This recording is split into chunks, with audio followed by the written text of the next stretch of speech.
For many years, I had intended for my art to be perceived as kinetic and kind of intangible, while trying to convey the feeling I had merely as an observer about life being so vertiginous, indifferent, ephemeral, mainly frivolous.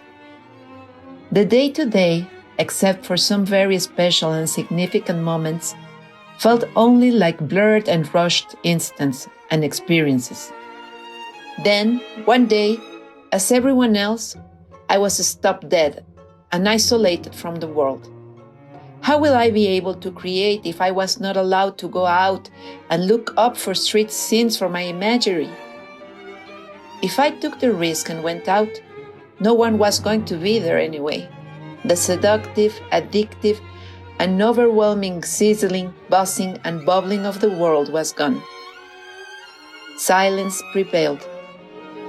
So did uncertainty and anxiety. Maybe out of fear and respect towards such an outrageous situation as the one the world is living today, that demands social distancing as one of the main measures to reduce contagion and be safe.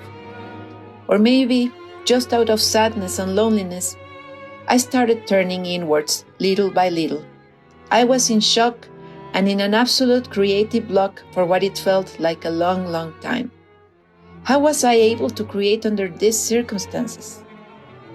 But then, out of all the chaos and mixed emotions I felt at a certain point during all this lockdown, I became very emotional, and memories and symbols of things that mattered to me came actively to my mind. I am who I am, but mostly who I have been. Although an important part of my body work has always been self-portrait along with the fine art street photography, I feel that unconsciously I started to become a stronger and deeper central character of my images in a very peculiar way. I believe my expression transformed radically. Where there used to be crowds or passers-by, now there was just me.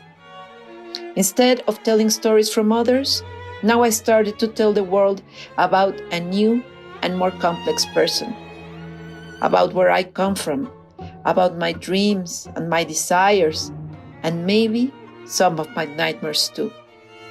I started to create a world of my own in which I have found I feel safe and peaceful, and probably will keep exploring further.